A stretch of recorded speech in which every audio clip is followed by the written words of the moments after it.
সুপ্রিয় শিক্ষার্থীবৃন্দ, আসসালামু আলাইকুম। আজকের এই লাইভ ক্লাসে তোমাদেরকে সবাইকে স্বাগত জানাচ্ছি। আমি মোহাম্মদ জাকিরুল ইসলাম, প্রভাষক রসায়ন, সৈয়দপুর সরকারি কারিগরি কলেজ। তো তোমরা এই মুহূর্তে যারা আমাদের সঙ্গে যুক্ত হয়েছ, তোমাদের সবাইকে স্বাগত জানাচ্ছি আজকের এই লেকচারটিতে। তো তোমরা এই মুহূর্তে আমাকে দেখতে পাচ্ছ কি না, বা কেমন দেখা যাচ্ছে?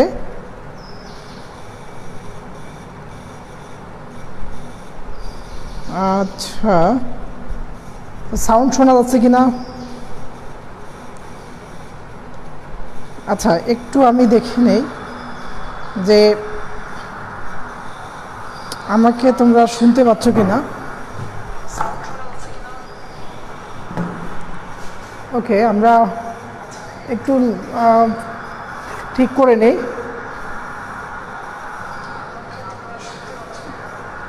আচ্ছা, ওকে, এখন দেখো, এখন দেখা যাচ্ছে কি না ঠিক মতো? আচ্ছা, আশা করি এবার তোমরা দেখতে পাবা। যাই হোক, একটু টেকনিক্যাল প্রবলেমের কারণে আমি এখন দেখা যাবে।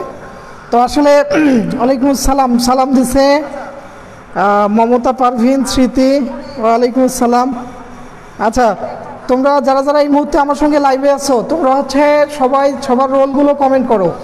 ওকে, আমরা দেখতে পাবো যে আসলে কারা কারা তোমরা আমার সঙ্গে যুক্ত আছো, আমি সেটা জানতে পারবো। তোমরা তোমাদের এই মুহূর্তে রোলগুলো কমেন্ট করে জানিয়ে দাও। ওকে, তো আচ্ছা, তো এখন আমরা আজকের ক্লাসটি শুরু করব। তো আজকের ক্লাসটি ইম্পর্টেন্ট ক্লাস। আমরা জৈব রসায়নেই শুরু করছি, জৈব রসায়ন পড়ছি আমরা।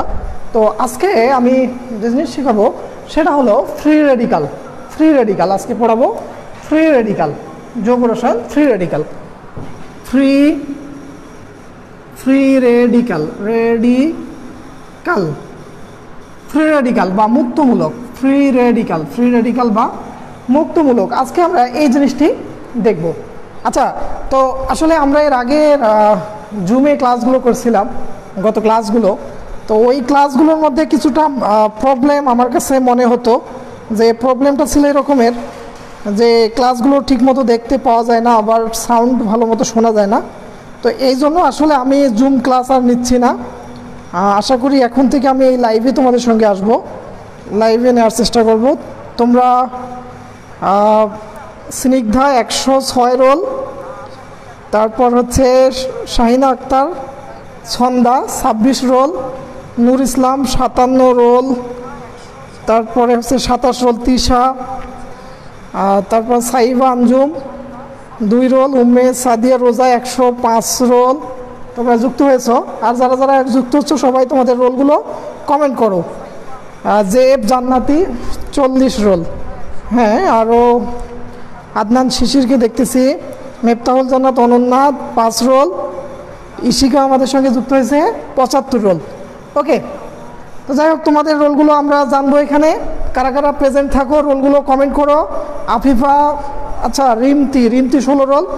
তো যাই হোক, তোমাদের রোলগুলো কমেন্টে থেকে যাবে আমাদের, আমরা দেখতে পাবো পরবর্তীতে কে কে তোমরা আমাদের এই কলেজের ক্লাসগুলো করেছো। ওকে, তো এখন দেখো, আমি আজকে শেখাবো ফ্রি রেডিকাল, আজকে পড়াবো ফ্রি রেডিকাল। আচ্ছা, ফ্রি রেডিকাল কি? ফ্রি রেডিকাল, তো এই ফ্রি রেডিকাল বুঝতে হলে আমাদেরকে সর্বপ্রথম যেটি জানতে হবে সেটি হলো সমযোজী বন্ধন। সমযোজী বন্ধন, আচ্ছা, তো সমযোজী বন্ধন কিভাবে তৈরি হয়? আচ্ছা, একটু লক্ষ্য করো, ক্লোরিন যদি আমি বলি যে Cl2, এই ক্লোরিনে দেখো একটা ক্লোরিন আর একটা ক্লোরিন পরস্পর ইলেকট্রন শেয়ার করে, ইলেকট্রন শেয়ারের মাধ্যমে এরকম ক্লোরিন যুক্ত তৈরি হয়। আচ্ছা, এখন বিষয় হলো আমরা এটাকে এভাবে দেখাতে পারি, অথবা আমরা শেয়ারটাকে এভাবে দেখাতে পারি, কোনো সমস্যা নেই। এখন বিষয় হলো যে এই যে ফ্রি রেডিকাল, যে যদি কোনো সমযোজী যৌগগুলো, সমযোজী যৌগের সমযোজী বন্ধনের সুষম বিভাজন ঘটে, এই সমযোজী বন্ধনের সুষম বিভাজন ঘটে। তো সুষম বিভাজন কি? যদি আমরা এইটার এই যে ইলেকট্রনগুলো আছে এগুলোকে যদি মাঝ বরাবর ভাগ করি, দেখো তাহলে দুই ভাগে ভাগ হয়ে যাচ্ছে।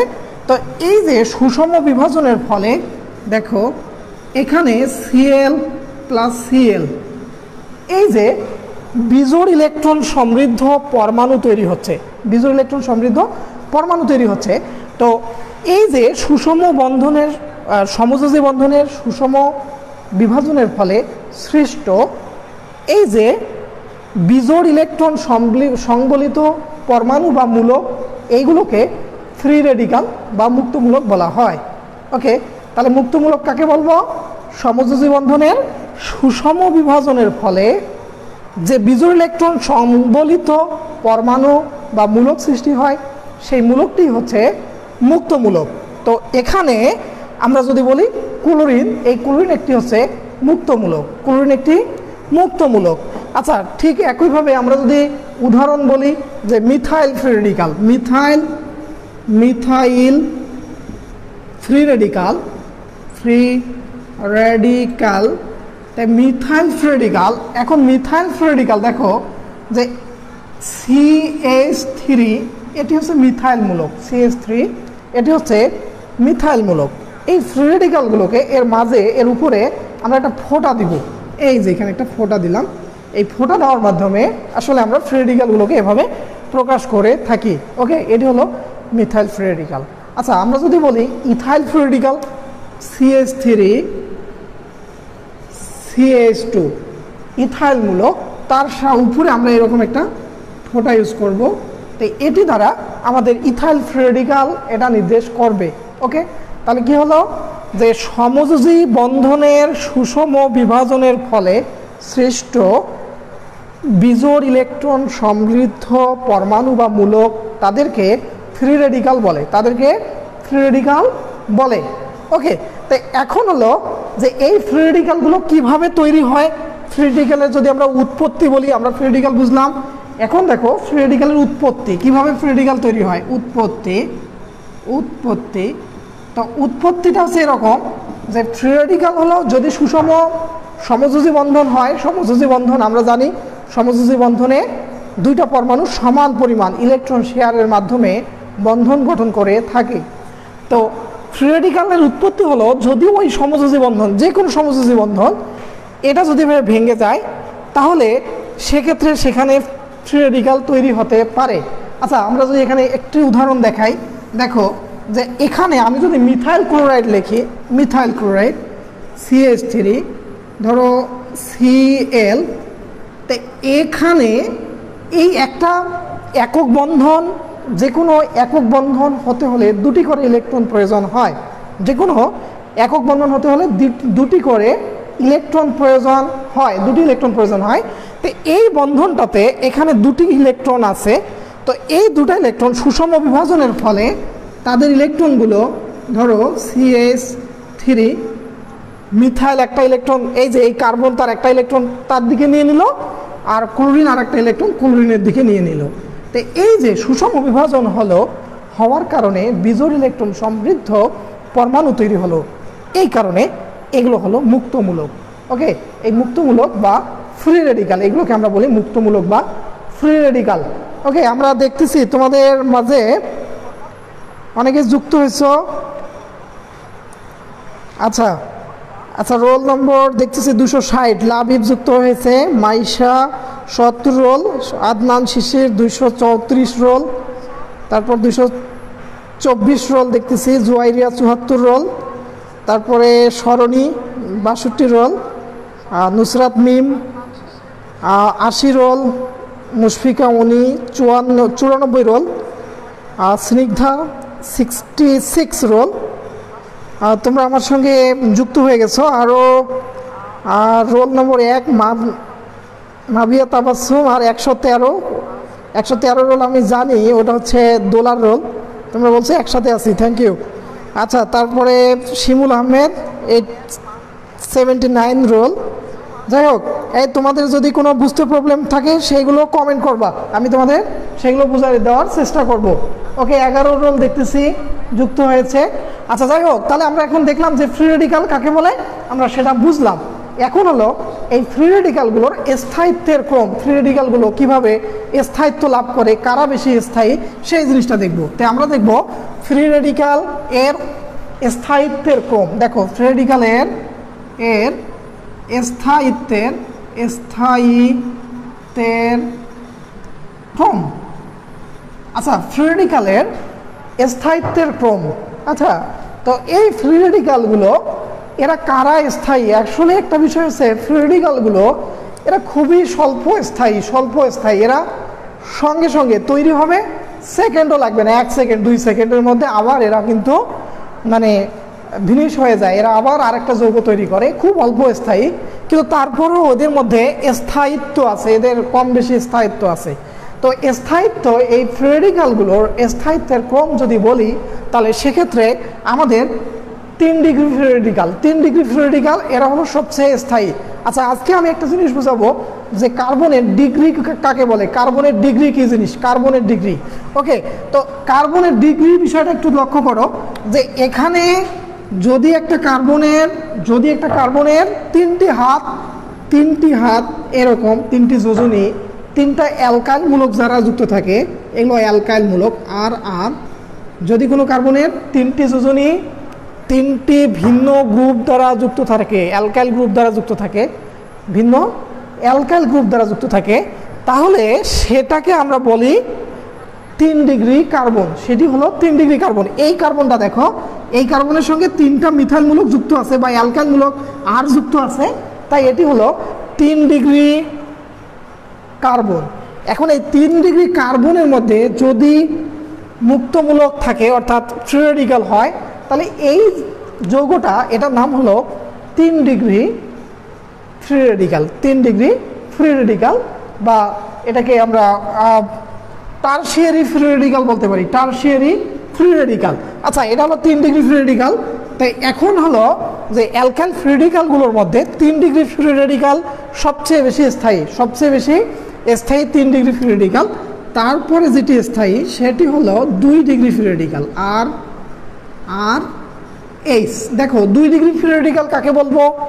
যদি কোনো কার্বনে, আমরা 2 ডিগ্রি কার্বন আগে বুঝবো, যদি কোনো কার্বনের মধ্যে 2টি অ্যালকাইল মূলক, 2টি মিথাইল মূলক, অ্যালকাইল মূলক, মিথাইল, ইথাইল, প্রোপাইল যে কোনো থাকে, দেখো এখানে 2টা আর যুক্ত আছে, এই আর একটা হাইড্রোজেন আছে, আর এখানে 3টা আর যুক্ত ছিল। তো এই কার্বনটি, এটি হলো 2 ডিগ্রি কার্বন, 2 ডিগ্রি কার্বন। আর এক্ষেত্রে এই যে এখানে যদি ফ্রি রেডিক্যাল থাকে, তাহলে এই ফ্রি রেডিক্যালটার নাম হলো 2 ডিগ্রি ফ্রি রেডিক্যাল। এটি হচ্ছে 2 degree free radical, 2 degree free radical. Okay, এরপরে দেখো যদি 1 ডিগ্রি ফ্রি রেডিক্যাল, মানে যদি 1 ডিগ্রি কার্বন বলবো কাকে?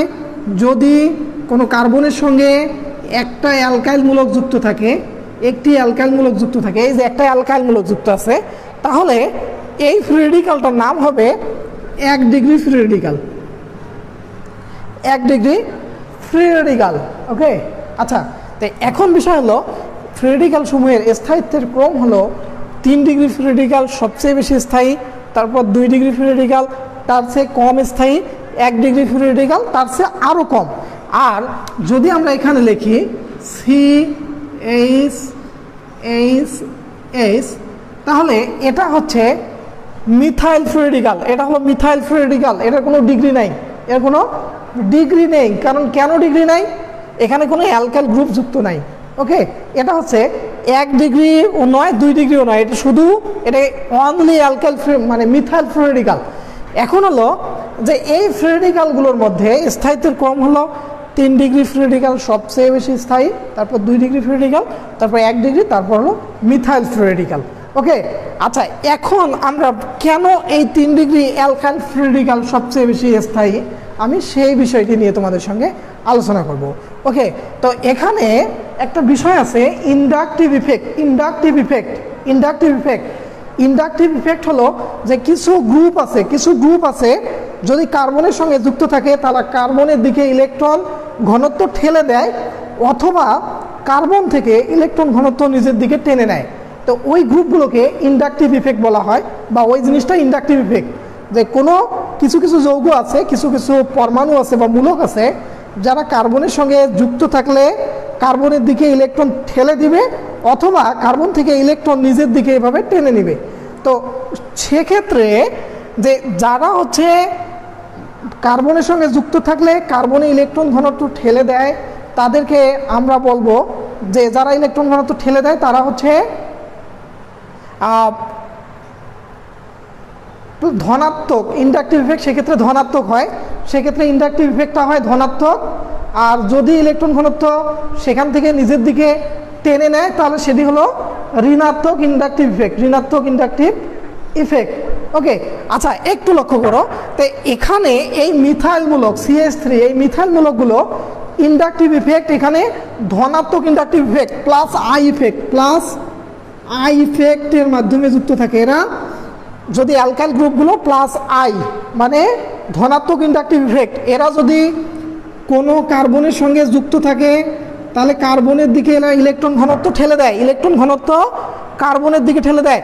তাহলে এটা কি করবে, কার্বনের দিকে ইলেকট্রন ঘনত্ব ঠেলে দিবে, ইলেকট্রন ঘনত্ব কার্বনের দিকে ঠেলে দেয়। এখন হলো যে এই যে মুক্তমূলক, এই মুক্তমূলকগুলো স্থায়ী হবে যে এই মুক্তমূলক এইখানে যে মুক্ত ইলেকট্রন আছে বিজোড় ইলেকট্রনটা, এই বিজোড় ইলেকট্রনে ইলেকট্রনের অ্যাভেলেবিলিটি কেমন, এই কার্বনে মুক্তজোড় ইলেকট্রনটা কত বেশি ইলেকট্রন থাকবে তার উপর ভিত্তি করে তার হচ্ছে স্থায়িত্বটা নির্ভর করবে। ওকে, এখন দেখো এই অ্যালকাইল গ্রুপগুলো এরা হচ্ছে এখানে ইন্ডাকটিভ ইফেক্টের কারণে এই কার্বনে ইলেকট্রন ঘনত্ব ঠেলে দেয়, দেওয়ার কারণে মুক্তজোড় ইলেকট্রনের আধিক্য বেড়ে যায়। এই যে এখানে এই ফ্রি রেডিক্যালের ইলেকট্রনের আধিক্য বেড়ে যায় এখানে, কারণ তিনটা অ্যালকাইলমূলক 3 জন ইলেকট্রন দান করছে। বাট এখানে দেখো দুইটা অ্যালকাইলমূলক শুধু ইলেকট্রন দান করছে, যার কারণে এর চেয়ে এই কার্বনে ইলেকট্রনের আধিক্য কম। পরের কার্বনে একটা অ্যালকাইলমূলক আছে, এখানে ইলেকট্রনের আধিক্য আরও কম হয়ে যায়। ওকে, যার কারণে এই যে এর ইলেকট্রনের আধিক্য বেশি হওয়ার কারণে এর স্থায়িত্ব সবচেয়ে বেশি। আর এই দেখো মিথাইল ফ্লুইডিক্যালে এখানে কোনো অ্যালকাইল গ্রুপ না থাকার কারণে এক্ষেত্রে কোনো এই কার্বনের ইলেকট্রনের অ্যাভেলেবিলিটিটা বা পর্যাপ্ততা সবচেয়ে কম, যার কারণে এটা সবচেয়ে কম স্থায়ী। ওকে, তাহলে বোঝা গেছে, আশা করি তোমরা বুঝতে পারছো যে ফ্রি রেডিক্যালগুলো কেন স্থায়িত্ব লাভ করে। এর কারণটাই হলো যে এই অ্যালকাইল গ্রুপগুলো, যদি alkyl group methyl, ethyl, propyl যে কোনো গ্রুপ থাকে, এরা এই কার্বনে ইলেকট্রন ঘনত্ব ঠেলে দেয়, ইলেকট্রন ঘনত্ব ঠেলে দেওয়ার কারণে এই কার্বনের ইলেকট্রনের আধিক্য বেড়ে যায়, যার ইলেকট্রনের আধিক্য যদি বাড়ে সেক্ষেত্রে ফ্রি রেডিক্যালগুলো অনেক বেশি স্থায়িত্ব লাভ করে। ওকে, এর ক্ষেত্রে যে ঘটনা ঘটছে, তো সেক্ষেত্রে এখানে হচ্ছে দুইটা অ্যালকাইল গ্রুপ আছে, যার কারণে এখানে ইলেকট্রনের আধিক্য একটু কম, এখানে একটা অ্যালকাইল গ্রুপ আছে, এখানে ইলেকট্রনের আধিক্য আরও কম হয়ে যায়। তো এই কারণে এই ক্রমে আমরা যদি যাই তাহলে ফ্রি রেডিক্যালগুলোর স্থায়িত্বের ক্রম কমে। ওকে, আচ্ছা এবার আমরা দেখব ফ্রি রেডিক্যালগুলোর সক্রিয়তা। ফ্রি রেডিক্যালের সক্রিয়তার ক্রমটা কি হবে? ফ্রি রেডিক্যালের সক্রিয়তার ক্রম, এর সক্রিয়তার ক্রম, সক্রিয়তা ফ্রি রেডিক্যালের ফ্রি রেডিক্যালগুলো কিভাবে সক্রিয়তা লাভ করে। ওকে, আচ্ছা ফ্রি রেডিক্যালের সক্রিয়তা, তাই ফ্রি রেডিক্যালের সক্রিয়তা হলো যে ফ্রি রেডিক্যালগুলো, দেখো ফ্রি রেডিক্যালের সক্রিয়তা যদি বলি, তো ফ্রি রেডিক্যালগুলোর মধ্যে 3 ডিগ্রি ফ্রি রেডিক্যালের স্থায়িত্ব বেশি। তো আমরা একটা বিষয় হলো যে ফ্রি রেডিক্যালগুলো বেশি স্থায়ী হবে তারা হলো সাধারণত বিক্রিয়া করতে চাবে না, যার স্থায়িত্ব কম, মানে সে খুব সহজে আরেকটা পরমাণুর সঙ্গে যুক্ত হয়ে আরেকটা উৎপাদ তৈরি করে। তো এই ক্ষেত্রে যে ফ্রি রেডিক্যালের স্থায়িত্ব যত বেশি তার সক্রিয়তা তত কম, যার কারণে এদের সক্রিয়তার ক্রমটা হবে বিপরীত। অর্থাৎ মিথাইল ফ্রি রেডিক্যাল এটা সবচেয়ে বেশি সক্রিয়, তারপরে 1 ডিগ্রি ফ্রি রেডিক্যাল সক্রিয়, 2 ডিগ্রি, তারপর হবে 3 ডিগ্রি। আশা করি তোমরা আমার এই বিষয়টিকে বুঝতে পেরেছো। ওকে, তো ধন্যবাদ। তাই আমরা এখন ফ্রি রেডিক্যাল সম্পর্কে জানলাম, ফ্রি রেডিক্যালের প্রথমে সংজ্ঞা দেখলাম, তারপরে এরা ফ্রি রেডিক্যালটা কীভাবে তৈরি হয় আমরা সেটা দেখলাম, তারপর হচ্ছে ফ্রি রেডিক্যালের স্থায়িত্ব দেখলাম, এবং ফ্রি রেডিক্যালের সক্রিয়তার ক্রম আমরা লক্ষ্য করলাম। এটা হলো আমাদের বিষয়। এখন হলো ফ্রি রেডিক্যালের বৈশিষ্ট্যগুলো কি কি, ফ্রি রেডিক্যালগুলোর মধ্যে কি কি বৈশিষ্ট্য আছে এবার আমরা দেখব। ফ্রি রেডিক্যালের বৈশিষ্ট্য দেখো, ফ্রি রেডিক্যালের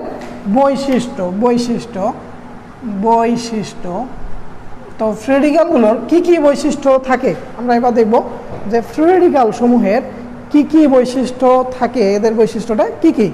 আচ্ছা, তো ফ্রি রেডিক্যালের যে বৈশিষ্ট্য সেটা হলো, প্রথম বৈশিষ্ট্য হলো যে ফ্রি রেডিক্যালগুলোর কোনো আধান বা চার্জ থাকে না। ফ্রি রেডিক্যালগুলোর কোনো আধান বা চার্জ থাকে না, এটি হলো প্রথম বৈশিষ্ট্য।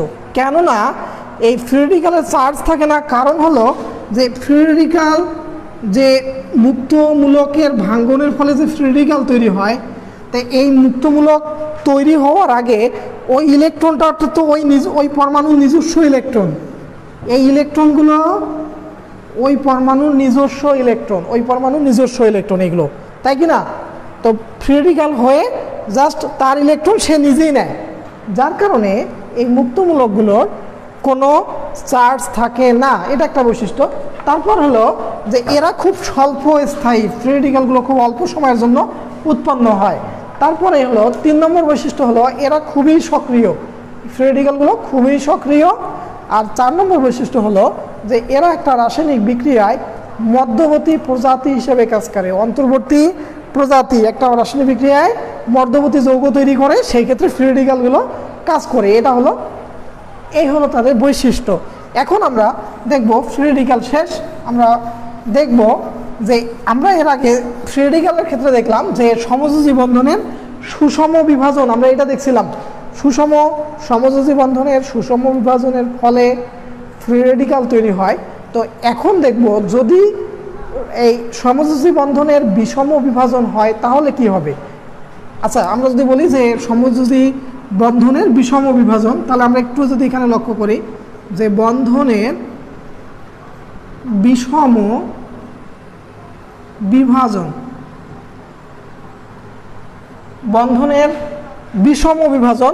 এবার আমরা যে জিনিসটি লক্ষ্য করব যে বন্ধনের বিষম বিভাজন। আচ্ছা, এখানে মনে করো আর এক্স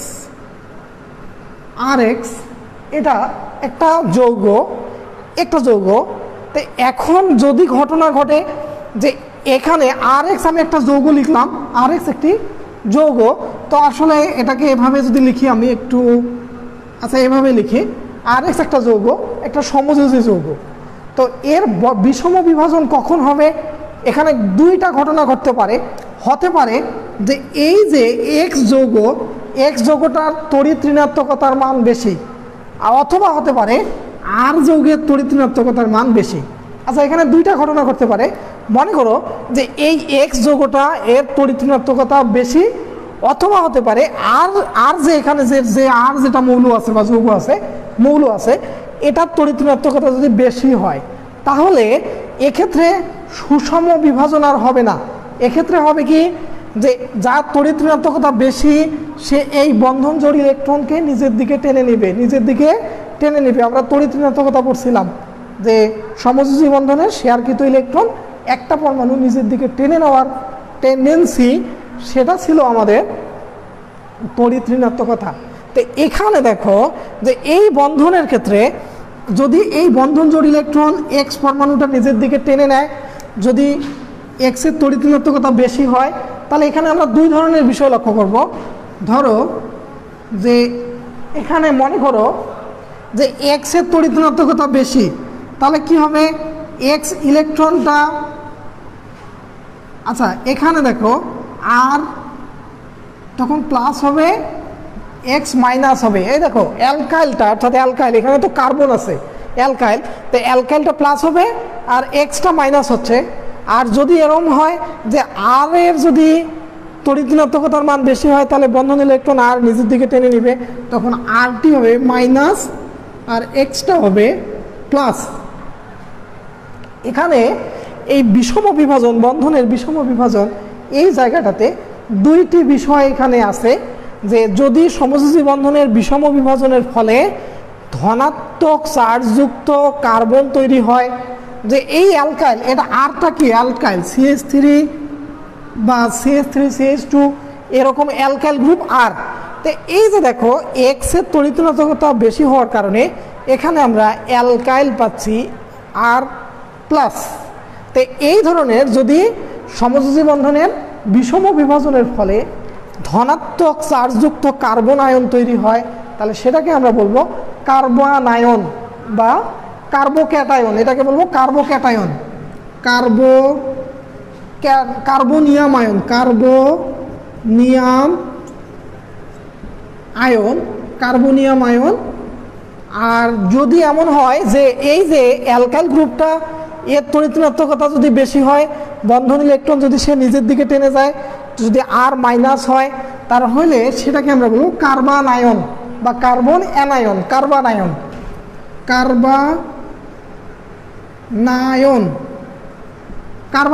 ওটা ছিল কার্বনিয়াম আয়ন, এটা হলো কার্বনায়ন।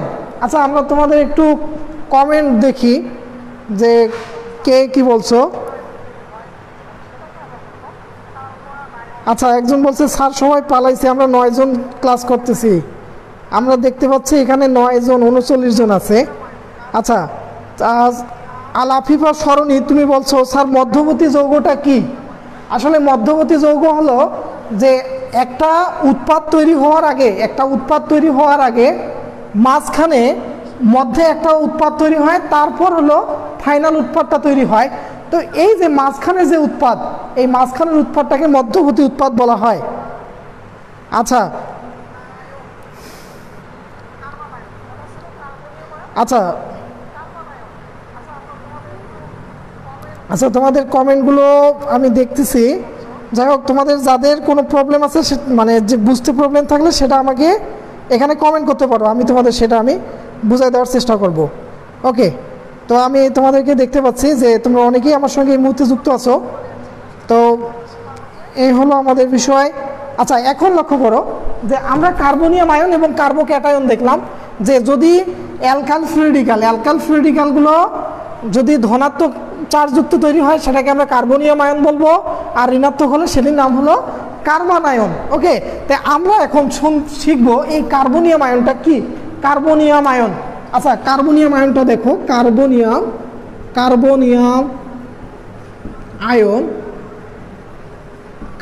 আয়ন। তো এই কার্বনিয়াম আয়নটা কি? কার্বনিয়াম আয়ন হলো যে যৌগযৌগের সমযোজী বন্ধনের বিষম বিভাজনের ফলে, যৌগযৌগের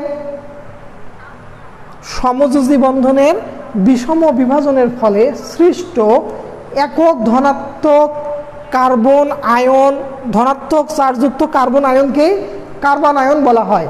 আচ্ছা, যৌগযৌগের সমযোজী বন্ধনের সুষম বিভাজনের ফলে, বিষম বিভাজনের ফলে সৃষ্ট একক ধনাত্মক চার্জযুক্ত কার্বন আয়নকে কার্বনিয়াম আয়ন বা কার্বোক্যাটায়ন বলে, কার্বোক্যাটায়ন বলে। এখন এই কার্বনিয়াম আয়নের উদাহরণ দেখো, যেমন মিথাইল কার্বনিয়াম আয়ন, যেমনটা হচ্ছে মিথাইল কার্বনিয়াম আয়ন CH3। এই কার্বনিয়াম আয়নটাকে আমরা প্লাস দ্বারা প্রকাশ করব। কার্বনিয়াম আয়ন এটি হলো মিথাইল কার্বনিয়াম আয়ন, প্লাস দ্বারা যুক্ত হবে মিথাইল কার্বনিয়াম আয়ন। তো এখানে CH3 CH2 এটা হলো ইথাইল কার্বনিয়াম আয়ন। কার্বনিয়ামগুলো হলো, এটা হচ্ছে মিথাইল কার্বনিয়াম আর এটা হলো ইথাইল কার্বনিয়াম আয়ন। ওকে, আচ্ছা, তো এখন হলো এই যে কার্বনিয়াম আয়ন হলো যে বিষম বিভাজন, অর্থাৎ সমযোজী বন্ধনের বিষম বিভাজনের ফলে সৃষ্ট একক ধনাত্মক আধান বিশিষ্ট কার্বন আয়নকে কার্বনিয়াম আয়ন বলে। এখন হলো এই কার্বনিয়াম আয়নগুলোর স্থায়িত্বের ক্রমটা কি হবে? কার্বনিয়াম আয়নগুলোর মধ্যে কারা স্থায়ী এবং কারা স্থায়ী, কম স্থায়ী, আমরা সেটা একটু দেখব যে কার্বনিয়াম আয়নের স্থায়িত্বের ক্রম। ওকে, লক্ষ্য করো যে কার্বনিয়াম আয়নের স্থায়িত্বের ক্রম,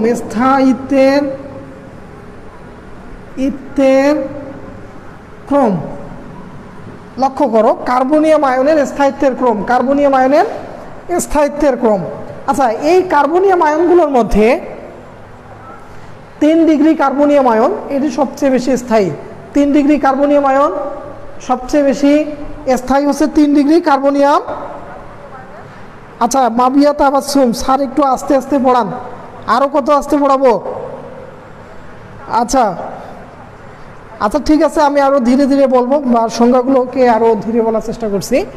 তো আসলে কিশোর বাতায়নের ক্লাসগুলো একটু জোর তাড়াতাড়ি নেই, তো মানে ওখানে সময় হলো 40 মিনিট, অনেকগুলো হিউজ পরিমাণ আমার টপিকস থাকে, যার কারণে ওগুলো অনেক জোরে নেই, যার কারণে এখানেও ওইভাবেই জোরে জোরে নিচ্ছি। যাই হোক, এখন আমি একটু ধীরে নিব, সমস্যা নাই। তা আমার তো মনে হচ্ছে আমি ধীরেই নিচ্ছি। ওকে, দেখো কার্বনিয়াম আয়নের স্থায়িত্বের ক্রম, কার্বনিয়াম আয়নগুলোর স্থায়িত্বের ক্রম হলো 3 degree carbonium ion, 3 degree carbonium ion সবচেয়ে বেশি স্থায়ী, 3 ডিগ্রি কার্বনিয়াম আয়ন সবচেয়ে বেশি স্থায়ী। আচ্ছা 3 degree carbonium ion CH3 CH3 CH3, একটু আগে আমি বলছিলাম 3 ডিগ্রি কি জিনিস। দেখো একটা কার্বনের সঙ্গে 3টি মিথাইল যুক্ত আছে, একটি কার্বনের সঙ্গে 3টি মিথাইল যুক্ত আছে। এই মিথাইলগুলো এগুলো কি অ্যালকাইল গ্রুপ? আচ্ছা একটু আগেই বলছিলাম অ্যালকাইল গ্রুপগুলো কি ইলেকট্রন দানকারী গ্রুপ। আচ্ছা এখানে দেখো এই যে কার্বনিয়াম আয়নকে আমরা প্লাস চিহ্ন দ্বারা প্রকাশ করব, তো এখানে CH3 CH3 CH3 প্লাস, এটি হলো কার্বনিয়াম আয়ন। তো এটা হলো 3 ডিগ্রি কার্বনিয়াম আয়ন, এটা হচ্ছে 3 ডিগ্রি কার্বনিয়াম আয়ন, এটি হচ্ছে 3 ডিগ্রি কার্বনিয়াম আয়ন।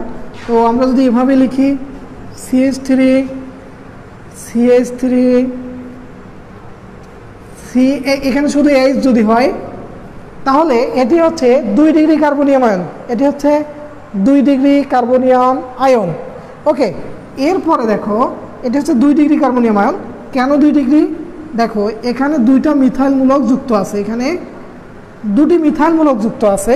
তো এই মিথাইল মূলকগুলো হওয়ার কারণে এগুলো হচ্ছে 2 ডিগ্রি কার্বনিয়াম আয়ন। ওকে, এখানে দেখো CH3 H এখানে এখানে প্লাস দিব, এখানে প্লাস দিতে হবে, এখানে প্লাস। তাহলে এটা কি হচ্ছে? এটি হলো 1 degree carbonium ion, 3 degree 2 degree 1 degree carbonium ion. এরপরে লক্ষ্য করো এখানে CH প্লাস, ওটি মিথাইল কার্বনিয়াম আয়ন, ওটা হচ্ছে মিথাইল কার্বনিয়াম আয়ন। তাহলে এখন হলো বললাম কার্বনিয়াম আয়নের স্থায়িত্বের ক্রম, কার্বনিয়াম আয়নগুলোর মধ্যে 3 ডিগ্রি কার্বনিয়াম আয়ন সবচেয়ে বেশি স্থায়ী হবে, 3 ডিগ্রি, তারপর হচ্ছে 2 ডিগ্রি, তারপর হচ্ছে 1 ডিগ্রি। 3 ডিগ্রি কার্বনিয়াম আয়ন সবচেয়ে বেশি স্থায়ী, তারপর 2 ডিগ্রি কার্বনিয়াম আয়ন, তারপরে 1 ডিগ্রি কার্বনিয়াম আয়ন তার চেয়ে কম, আর মিথাইল কার্বনিয়াম এটা হচ্ছে সবচেয়ে কম স্থায়ী। ওকে, তাহলে এটাই হচ্ছে আমাদের কার্বনিয়াম আয়নগুলোর স্থায়িত্বের ক্রম, 3 ডিগ্রি 2 ডিগ্রি 1 ডিগ্রি, এই হলো কার্বনিয়াম আয়ন সমূহের স্থায়িত্বের ক্রম। ওকে শিক্ষার্থী বন্ধুরা, এখন আমরা দেখব যে এই যে 3 ডিগ্রি কার্বনিয়াম আয়ন কেন স্থায়ী। এর বিষয়টা হলো যে কার্বনিয়াম আয়ন মানে কি? ধনাত্মক চার্জ, ধনাত্মক চার্জ। এই ধনাত্মক চার্জ মানে কি? ইলেকট্রনের ঘাটতি আছে, এই কার্বনটাতে ইলেকট্রনের ঘাটতি আছে, এখানে ইলেকট্রনের ঘাটতি আছে। তো ইলেকট্রনের ঘাটতি থাকার কারণে এখানে এই মিথাইল মূলকগুলো এরা হচ্ছে ইলেকট্রন দানকারী গ্রুপ, এরা ইলেকট্রন দানকারী গ্রুপ মানে এরা হচ্ছে এই কার্বনে ইলেকট্রন বাহির থেকে যোগান দিতে পারে, ইলেকট্রন থেকে ইলেকট্রন যোগান দিতে পারার কারণে এই কার্বনে ইলেকট্রনের ঘাটতি কিছুটা কমে যায়। ধনাত্মক আয়নে কার্বনের ইলেকট্রন ঘাটতি কমে যায়, আর ধনাত্মকে ইলেকট্রন ঘাটতি কমার কারণে এর স্থায়িত্ব সবচেয়ে বেশি। আর এখানে দেখো 2টা মিথাইল মূলক আছে, এর চেয়ে এখানে কম ইলেকট্রন দান করতে পারে, যার কারণে এটার স্থায়িত্ব এর চেয়ে কম, 2 ডিগ্রিটা কম। 1 ডিগ্রিতে একটা মিথাইল আছে, ইলেকট্রন কম দান করতে পারে, যার কারণে এটার স্থায়িত্ব 2 ডিগ্রির চেয়ে কম, মিথাইলের সবচেয়ে কম। তাহলে এটি হচ্ছে যে কার্বনিয়াম আয়নগুলোর মধ্যে 3 ডিগ্রি কার্বনিয়াম আয়ন সবচেয়ে বেশি স্থায়ী, তারপর 2 ডিগ্রি কার্বনিয়াম আয়ন, তারপর হচ্ছে 1 ডিগ্রি কার্বনিয়াম আয়ন, তারপর হচ্ছে মিথাইল কার্বনিয়াম আয়ন। এগুলোই হলো এই কার্বনিয়াম আয়নের স্থায়িত্বের ক্রম। ওকে, এখন হলো আমরা যদি বলি যে কার্বনিয়াম আয়নগুলোর সক্রিয়তার ক্রমটা কি হবে, ঠিক একইভাবে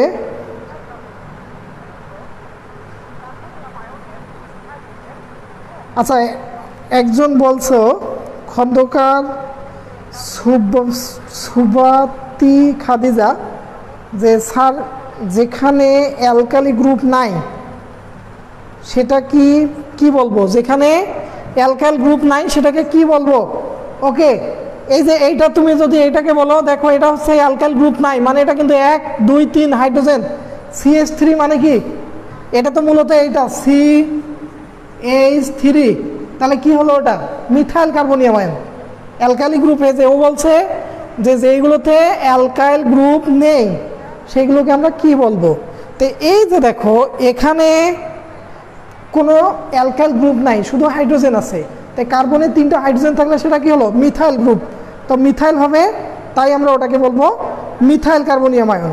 ওকে স্যার, মিথাইল কার্বনিয়াম আয়নে ইলেকট্রন দেয় কি? মিথাইল কার্বনিয়াম আয়ন ইলেকট্রন দেয় কি? মিথাইল কার্বনিয়াম আয়ন কোনো ইলেকট্রন দেয় না। মালিহা বলছো যে sir methyl carbonium ion electron দেয় কি? ওখানে মিথাইল কার্বনিয়াম আয়নে কোনো গ্রুপ কার্বনে কোনো ইলেকট্রন দান করতে পারে না, যার কারণে এই কার্বনে ধনাত্মক চার্জের পরিমাণ সবচেয়ে বেশি হয়। এটাতে ধনাত্মক চার্জের পরিমাণ কম, এটাতে তার চেয়ে একটু বেশি, এটাতে তার চেয়ে বেশি, এটাতে সবচেয়ে বেশি। আর এই ধনাত্মক চার্জের পরিমাণ বেশি হওয়ার কারণে এই কার্বনটা, এই মিথাইলটা হলো সবচেয়ে কম স্থায়ী হয়। ওকে, আশা করি বুঝতে পেরেছো। আর কেউ কোনো কমেন্ট? আচ্ছা, তো যাই হোক, আমরা এখন দেখি এই হলো বিষয়। এরপরে লক্ষ্য করো যে এই যে কার্বনিয়াম আয়নের স্থায়িত্বের ক্রম আমরা হলো এটা দেখলাম। এখন আমরা দেখব যে কার্বনিয়াম আয়নগুলোর সক্রিয়তার ক্রমটা কি হবে। স্থায়িত্বের ক্রম, সক্রিয়তার ক্রম। ওকে, কার্বনিয়াম আয়নের সক্রিয়তার ক্রম। আচ্ছা, সক্রিয়তার ক্রম, সক্রিয়তার ক্রম। তো কার্বনিয়াম আয়নের সক্রিয়তার ক্রমটা হচ্ছে স্থায়িত্বের ক্রমের বিপরীত। স্থায়িত্বের ক্রমের বিপরীত, যে কার্বনিয়াম আয়ন যত বেশি স্থায়ী তার সক্রিয়তা তত কম, সেটা তত কম বিক্রিয়া করতে চায়। ওকে, তো তাহলে আমাদের সবচেয়ে বেশি সক্রিয় কার্বনিয়াম আয়ন হবে মিথাইল কার্বনিয়াম আয়ন। তার চেয়ে কম সক্রিয় হবে 1 ডিগ্রি বা 1 ডিগ্রি কার্বনিয়াম আয়ন, তারপরে হচ্ছে 2 ডিগ্রি, তারপর হলো 3 ডিগ্রি। অর্থাৎ মিথাইল কার্বনিয়াম আয়ন এর হলো স্থায়িত্ব সবচেয়ে কম, কিন্তু এর সক্রিয়তা সবচেয়ে বেশি। মানে এই কার্বনিয়াম আয়নটা তৈরি হওয়ার সঙ্গে সঙ্গে অন্য কোনো পরমাণু বা মূলকের সঙ্গে যুক্ত হয়ে যৌগ গঠন করবে বা যৌগ গঠন করে, যার কারণে এর স্থায়িত্ব সবচেয়ে কম হয়। ওকে, আচ্ছা, স্থায়িত্ব কম হওয়া মানে তার হলো সক্রিয়তা সবচেয়ে বেশি হওয়া। ওকে, আচ্ছা, এখন একজন বলছে মালিহা, ইন্ডাকটিভ ইফেক্ট কিভাবে হয়? আচ্ছা, ইন্ডাকটিভ ইফেক্ট হচ্ছে ওটা অ্যালকাইল গ্রুপ যদি থাকে, ইন্ডাকটিভ ইফেক্ট ওটা কিভাবে হয় সেটা বলছো। যে ইন্ডাকটিভ ইফেক্ট হলো এরকম, যদি অ্যালকাইল গ্রুপ থাকে, যে কোনোখানে CH3 group, alkyl group, methyl হতে পারে, অথবা CH3 CH2 এই গ্রুপগুলো হতে পারে, এরা হলো, এদের ইন্ডাকটিভ ইফেক্ট হচ্ছে এরা ইলেকট্রন ঘনত্ব, এদের মধ্য থেকে ইলেকট্রনগুলো একটা হাইপার রেজোনেন্স। ওকে, ওটা একটা রেজোনেন্স আছে, ওগুলো আমি পরে দেখাবো। হ্যাঁ, তো তখন ওটা বোঝানো যাবে। তো এরা এখান থেকে ইলেকট্রন হাইপার কনজুগেটিভ ইফেক্টের মাধ্যমে ইলেকট্রন দিয়ে দেয়। ওটা যখন বেনজিন পড়াবো আমি তখন তোমাদের ওটা বুঝাবো। আর আরেকগুলো আছে যেমন নাইট্রোমূলক, NO2 মূলক, এরা হচ্ছে ইলেকট্রন ঘনত্ব এই কার্বন থেকে নিজের দিকে টেনে নেয়, এরা টেনে নেয় আর এরা দেয়। তো এটা হলো মিথাইল মূলকটা ওই অর্থে হচ্ছে ইন্ডাকটিভ ইফেক্ট দেখাতে পারে।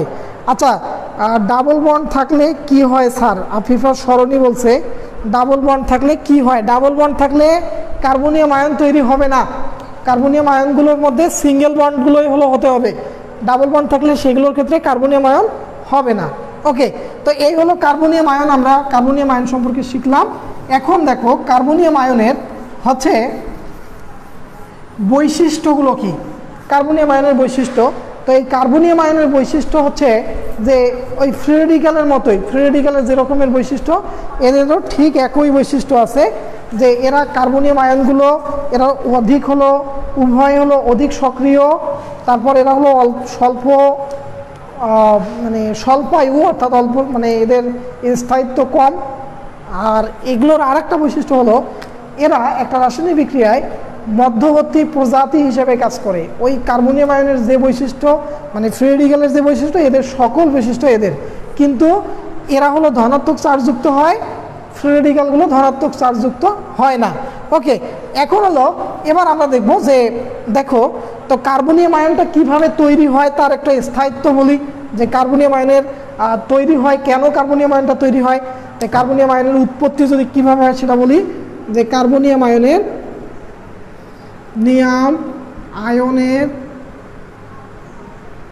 উৎপত্তি, কার্বনিয়াম আয়নের উৎপত্তি। তো এই কার্বনিয়াম আয়নটা কিভাবে তৈরি হয়, কার্বনিয়াম আয়নটা কিভাবে তৈরি হয়, তো এই কার্বনিয়াম আয়নের উৎপত্তি হলো যে আমি একটা উদাহরণ যদি দেখি, CH3Cl। তো এখন হলো যদি সমযোজী বন্ধনে যে পরমাণুগুলো থাকে, এই পরমাণুগুলো তড়িৎ ঋণাত্মকতার পার্থক্য কম বেশি হয়। দেখো এখানে এইটার সঙ্গে কার্বনের সঙ্গে ক্লোরিন যুক্ত আছে, তাই কার্বনের চেয়ে ক্লোরিনের তড়িৎ ঋণাত্মকতার মান বেশি। তাই তড়িৎ ঋণাত্মকতার মান বেশি হওয়ার কারণে এই বন্ধন জোড় ইলেকট্রনটাকে ওই পরমাণু ক্লোরিন নিজের দিকে টেনে নেবে, একটা পরমাণু নিজের দিকে টেনে নেবে, নেওয়ার কারণে দেখো যে ও ইলেকট্রন নিজের দিকে টেনে নেবে, আর এর কোনো ইলেকট্রন থাকবে না, যার কারণে এই কার্বনটা ধনাত্মক হবে আর এই মিথাইল মানে ক্লোরিনটা ঋণাত্মক হবে। তো এখানে CH3+ Cl- এই জিনিসটা তৈরি হবে। ওকে, আচ্ছা, তো এই হলো কার্বনিয়াম আয়ন। যে কার্বনিয়াম আয়নের উৎপত্তির কারণটাই হলো, যদি কার্বনিয়াম আয়ন উৎপত্তি হবে যদি সমযোজী বন্ধনে দুইটা পরমাণুর তড়িৎ ঋণাত্মকতার মধ্যে পার্থক্য থাকে। তো সেক্ষেত্রে যদি কার্বনের সাথে অন্য যে মৌল থাকবে, কার্বনের সঙ্গে যে অন্য যে মৌল থাকবে, সেই মৌল যদি তড়িৎ ঋণাত্মকতা কার্বনের চেয়ে বেশি হয়, তাহলে সেক্ষেত্রে কার্বনিয়াম আয়ন তৈরি হবে। কিন্তু যদি কার্বনের তড়িৎ ঋণাত্মকতা অন্য মৌলের চেয়ে বেশি হয়, তো সেক্ষেত্রে আর কার্বনিয়াম আয়ন তৈরি হতে পারবে না, সেক্ষেত্রে তৈরি হবে কার্বন আয়ন, সেক্ষেত্রে তৈরি হবে কার্বন আয়ন। ওকে, তো এবার দেখো আমরা এবার দেখব কার্বন আয়ন। কার্বনিয়াম আয়ন দেখলাম, এবার দেখব কার্বন আয়ন। দেখো, বা কার্বন আয়ন বা কার্বন অ্যানায়ন বলা হয়, এটাকে কার্বন অ্যানায়ন বলা হয়। দেখো carbon ion, carbanion, carbon ion. তো এই কার্বন আয়নটা হলো কি, কার্বন আয়ন হলো যে যদি সমযোজী বন্ধনের বিষম বিভাজনের ফলে, সমযোজী বন্ধনের বিষম বিভাজনের ফলে সৃষ্ট একক ঋণাত্মক আধানযুক্ত পরমাণু বা মূলক, একক ঋণাত্মক আধানযুক্ত পরমাণু বা মূলক, সেটাকে কার্বন আয়ন বলে। ওকে, সমযোজী বন্ধনের বিষম বিভাজনের ফলে সৃষ্ট একক ঋণাত্মক আধানযুক্ত কার্বন পরমাণুকে কার্বন আয়ন বলে, কার্বন আয়ন বলে। তো এখানে দেখো যে এই যে কার্বন আয়ন, আমরা উদাহরণ যদি বলি CH3, এটার নাম হলো মিথাইল কার্বন আয়ন। এই মিথাইল কার্বন আয়ন, এই মিথাইল কার্বন আয়নগুলোকে মাইনাস ঋণাত্মক চার্জ দিয়ে প্রকাশ করা হয়। ওকে, এরপরে দেখো CH3CH2, এটার নাম হলো ইথাইল কার্বন আয়ন। এটার নাম হচ্ছে কি, ইথাইল কার্বন আয়ন। এটি হলো ইথাইল কার্বন আয়ন। ওকে, আচ্ছা, তো ঠিক আছে, এইভাবে হলো কার্বন আয়নগুলো তৈরি হয়। এখন হচ্ছে কার্বন আয়নগুলো, এদের স্থায়িত্বের ক্রমটা কি হবে বা এদের সক্রিয়তার ক্রমটা কি হবে, আমরা একটু সেটা দেখব। তো কার্বন আয়নগুলোর মধ্যে এক্ষেত্রে মিথাইল কার্বন আয়ন, এটার স্থায়িত্ব সবচেয়ে বেশি, আর 3 ডিগ্রি কার্বন আয়ন তাদের স্থায়িত্ব সবচেয়ে কম হয়। আচ্ছা, একটু লক্ষ্য করো যে মিথাইল কার্বন, এই যে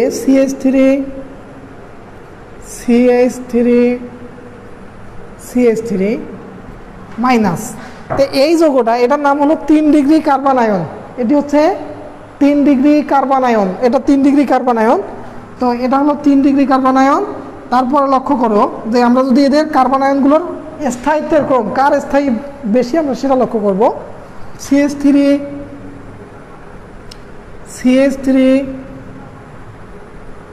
মাইনাস, ধরো এটা CH3 এইচ এইচ মাইনাস আর এইচ এইচ মাইনাস। তো এইগুলো কি?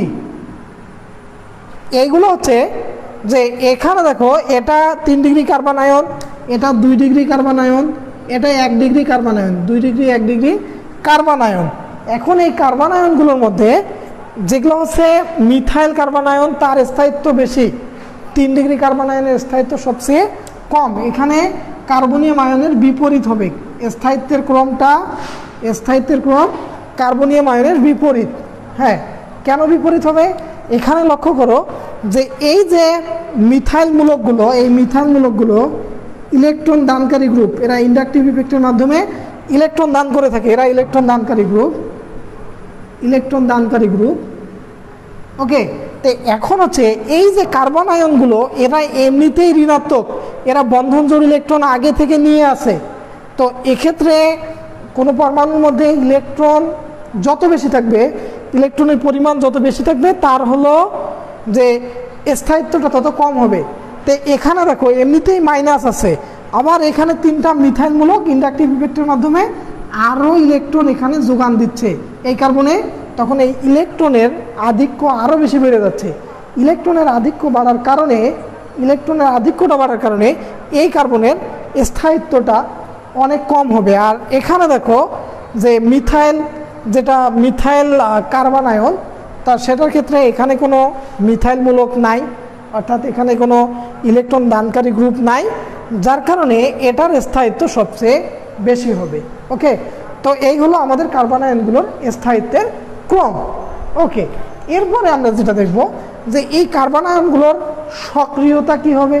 সক্রিয়তার ক্রমটা হবে যে স্থায়িত্বের বিপরীতভাবে, অর্থাৎ যে হলো কম স্থায়ী যেটা মানে তৈরি হওয়ার সঙ্গে সঙ্গে যেটা শেষ হয়ে যাবে, বিক্রিয়া করবে, সেটার সক্রিয়তা সবচেয়ে বেশি। তো সেই হিসেবে এই 3 ডিগ্রি কার্বন আয়ন এটা বেশি স্থায়ী, তারপর হলো 2 ডিগ্রি কার্বন আয়ন, তারপরে 1 ডিগ্রি, তারপর মিথাইল কার্বন আয়ন। এগুলো হলো এদের হলো সক্রিয়তার ক্রম হবে এই জিনিসগুলো। ওকে, আশা করি তোমরা এগুলো বুঝতে পেরেছো। আর কারো কোনো প্রশ্ন আছে? দেখি তোমাদের কোনো প্রশ্ন আছে কি না। আচ্ছা, যাই হোক, আর কারো কোনো প্রশ্ন আমি দেখছি না। মোটামুটি সবাই, তোমাদের প্রশ্ন থাকলে প্রশ্ন করতে পারো। ওকে, তো এখন দেখো এই কার্বন আয়নগুলো এদের হচ্ছে যে কিভাবে কার্বন আয়নটা তৈরি হয় সেটা একটু যদি আমরা লক্ষ্য করি, যে কার্বন আয়নের উৎপত্তি। তো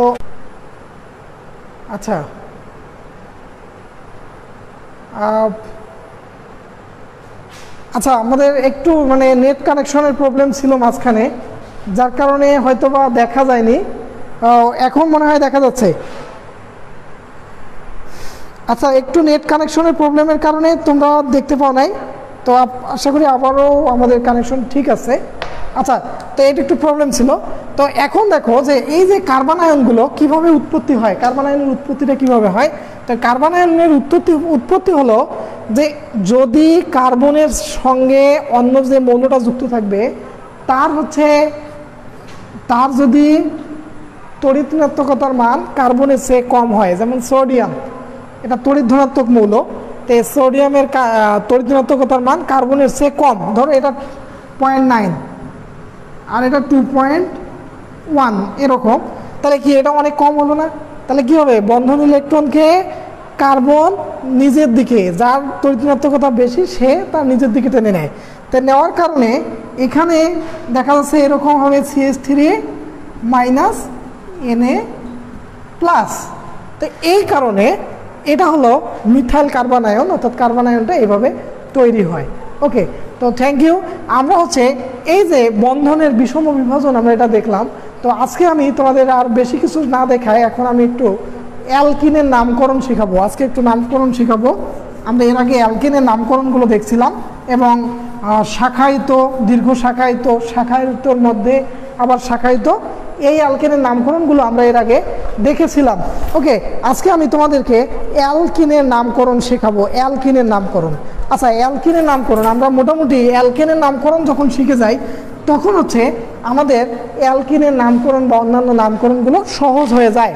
ওকে, তো প্রথমে দেখো আমি আজকে অ্যালকিনের নামকরণ, কিছু অ্যালকিনের নামকরণ শেখাবো। আচ্ছা আচ্ছা, কারো কোনো প্রশ্ন আছে?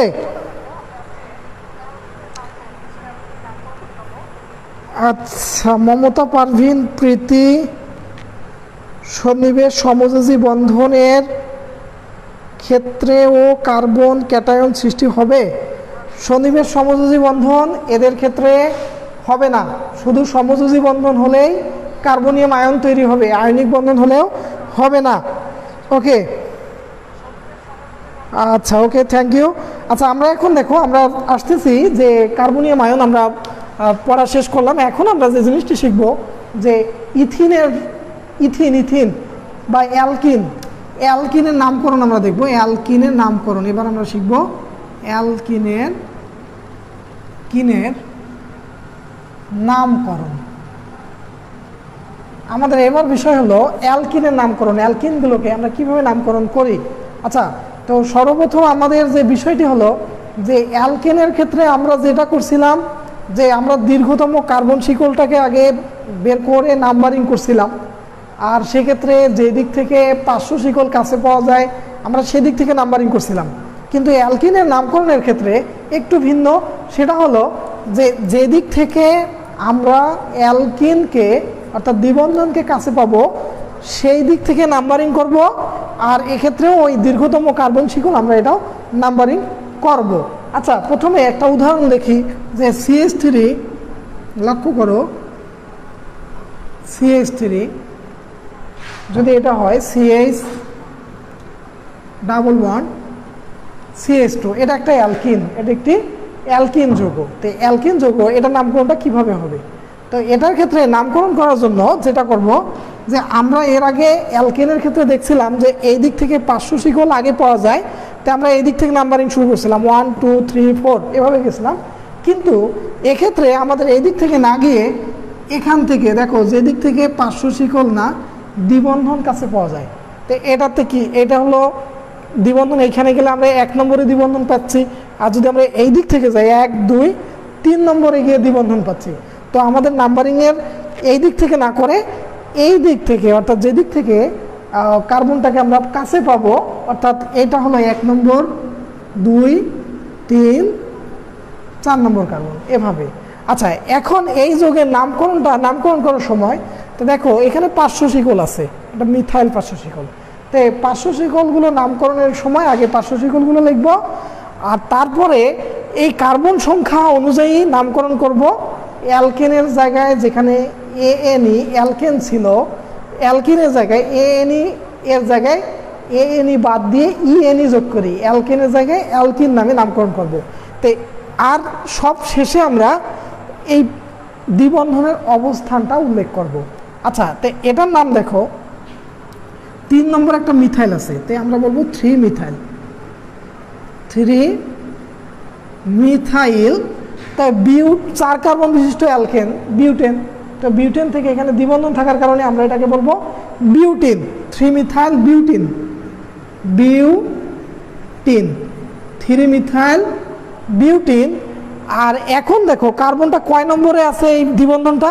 1 নম্বর কার্বনে, তাহলে আমরা এটাকে বলবো 3 methyl butene 1, 3 methyl butene 1, 3 methyl butene 1। তাহলে এটাই হলো এই অ্যালকেনের নামকরণ। ওকে, তো আচ্ছা যাই হোক, তারপরে একটু লক্ষ্য করো আমি যদি আরেকটা উদাহরণ লিখি। আচ্ছা, এই উদাহরণটা তোমরা একটু কমেন্টে জানাই দাও, আমি যেটা উদাহরণ লিখতেছি এটা তোমরা একটু জানাই দাও যে এটার নামকরণটা লিখে ফেলবা। CH3 CH Cl CH CH3 CH2 CH double bond CH2, এই যৌগটার নামকরণ কি হবে তোমরা একটু কমেন্টের মাধ্যমে জানাই দাও। এইটার নামকরণ কি হবে কমেন্টে জানাই দাও। ওকে, আমি আর পরে অন্যটাতে যাচ্ছি। তো এটা একটু নামকরণটা কি হবে তোমরা একটু কমেন্টে জানাই দাও দেখি এটা কি হবে।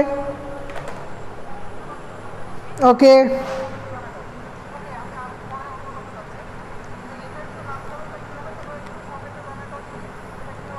আচ্ছা, এটার নামকরণটা তোমরা একটু দেখো তো পারো কি না, এটা নামকরণ দেখো।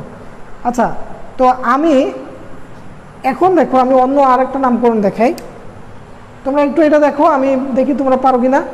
আর এখানে আমি দু একটা নামকরণ দেখাই, যে CH3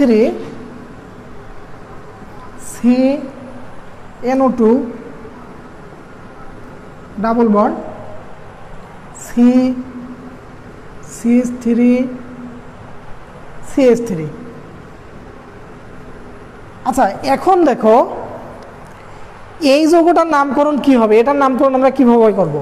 আচ্ছা, অ্যালকিনের নামকরণের ক্ষেত্রে যে যদি এবার দেখো এটা আমরা এটা কোন দিক থেকে নাম্বারিং করব। এখন দেখো যে আমাদের এখানে 1 নম্বর 2 নম্বর কার্বনে এসে অ্যালকিন আছে, এবার সে থেকেও 2 নম্বর কার্বনে এসে অ্যালকিন আছে, অর্থাৎ দ্বিবন্ধন আছে। তো সেক্ষেত্রে আমরা নাম্বারিংটা কি করব। তো এক্ষেত্রে নিয়ম হলো, যদি দুই পাশ থেকে আমরা সেম সংখ্যায় নাম্বারিং পাই এবং পার্শ্ব শিকলও সমান সমান পাই, তাহলে আমাদের দেখতে হবে এই পার্শ্ব শিকলগুলোর অ্যালফাবেটিক্যালি কে আগে আছে। দেখো এটা নাইট্রো N, এটা হলো মিথাইল M, তাই M আগে না N আগে, M, এটা হচ্ছে N, তাহলে এটা কি M, তো M এবং N এর মধ্যে M আগে আছে, তো নাম্বারিং করবো আমরা এই দিক থেকে 1 2 3 4। ওকে, তো তখন কি হবে, সহজ। এবার হলো দেখো, তো আমাদের আগে মিথাইল আছে, তারপরে নাইট্রো আছে, তো নামকরণে আমরা আগে মিথাইলটাকে উল্লেখ করব, তারপর নাইট্রোটাকে উল্লেখ করব। আচ্ছা, এখানে নামকরণটা একটু দেখো, যে 2 মিথাইল, এটার নাম হবে 2 মিথাইল,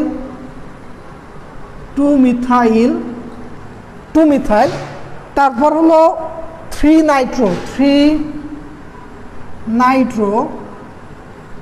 নাইট্রো। আচ্ছা, এরপরে দেখো আমরা এর আগে যেমন বিউটেন থেকে বিউটেন বলছিলাম, তো এই যৌগগুলো আসলে ওইভাবেও লেখা যায়, যে এটার নাম লেখা যেতে পারে যে 2 মিথাইল 3 নাইট্রো বিউটিন 2, আমরা এটা লিখতে পারি যে বিউটিন 2। কিন্তু আবার আমরা ওভাবে না লিখে এটা ভাঙ্গায়ও লেখা যায়, যে নাইট্রো তারপর বিউটিন থেকে বিউট 2 ইন, আমরা এর আগে বলছিলাম বিউটিন 2, কিন্তু আবার এরকম করে না করে এই যে দ্বিবন্ধনটাকে ভাঙ্গে লেখা যায়, যে এই যে কার্বনের যত সংখ্যা সেই অনুযায়ী পেন্টেন থাকলে পেন্ট, বিউটেন থাকলে বিউট, প্রোপাইল থাকলে প্রপ, এরকম। তারপর হচ্ছে আমাদের দ্বিবন্ধনটা অবস্থান উল্লেখ করব 2, আর দ্বিবন্ধনের কারণে আমরা এখানে বলবো ইন। আচ্ছা, যাই হোক, তোমরা দেখি কারা কারা দিচ্ছ, তোমাদের নামগুলো দেখি। রাফিয়ানুর রিমতি 4 chloro 5 chloro 4 methyl hexene 1, 5 chloro 4 methyl hexene 1, সবাইরে দেখতেছি। আচ্ছা, ইশিকা লেখছে 5 ক্লোরো 4 মিথাইল হেক্সিন। আচ্ছা, তোমারটা একটু হয় নাই, কারণ হচ্ছে দ্বিবন্ধনের অবস্থান অবশ্যই উল্লেখ করতে হয়। ইশিকা হেক্সিন 1 হতো। আচ্ছা, তারপরে সব দেখি সবারে হয়ে গেছে, সবারগুলোই দেখছি হয়েছে। উম্মে সাদিয়া রোজা 4 ক্লোরো 5 মিথাইল হেক্সিন 1, ঠিক আছে। খাদিজা ঠিক আছে, স্নিগ্ধাটা ঠিক আছে, মালিয়াত মাধুর্য 5 ক্লোরো, ঠিক আছে। আচ্ছা, এইখানে স্নিগ্ধাটা ঠিক নাই, 4 মিথাইল 5 ক্লোরো হেক্সিন বলছো, তো তোমার ওটা ঠিক হয় নাই, কারণ মিথাইল এবং ক্লোরিনের মধ্যে মিথাইল আগে না ক্লোরিন আগে, ক্লোরিনের সি সব ওয়ার্ডটা আগে, যার কারণে মিথাইল না লিখে ক্লোরো লিখতে হবে, অর্থাৎ 5 ক্লোরো হবে, তারপরে 4 মিথাইল হবে। 5 ক্লোরো, তারপরে হাইফেন কি দিব? হ্যাঁ, অবশ্যই হাইফেন দিতে হবে, হাইফেন না দিলে ভুল হবে। আচ্ছা আচ্ছা, ঠিক আছে, সবাই হয়ে গেছে। তো যাই হোক, এইগুলো আমাদের মোটামুটি নামকরণ, আমরা এগুলো পারবো। তো আজকে আমি আর বেশিক্ষণ তোমাদের সঙ্গে ক্লাসটি নিব না, আজকের ক্লাসটি এখানেই শেষ করছি। আমরা নেক্সট ক্লাসে দেখব যে অ্যালকিনের নামকরণের পরে অ্যালকাইনের নামকরণ, অ্যালকিন হয়ে গেছে মোটামুটি, অ্যালকাইনের নামকরণ শেখাবো। আর সেই সাথে আমরা হচ্ছে যে বিভিন্ন ধরনের বিকারক, ইলেকট্রোফাইল, নিউক্লিওফাইল, এইগুলো সম্পর্কে আমি নেক্সট ক্লাসে দেখাবো। তো ধন্যবাদ সবাইকে, সবাই ভালো থাকবা, সুস্থ থাকবা।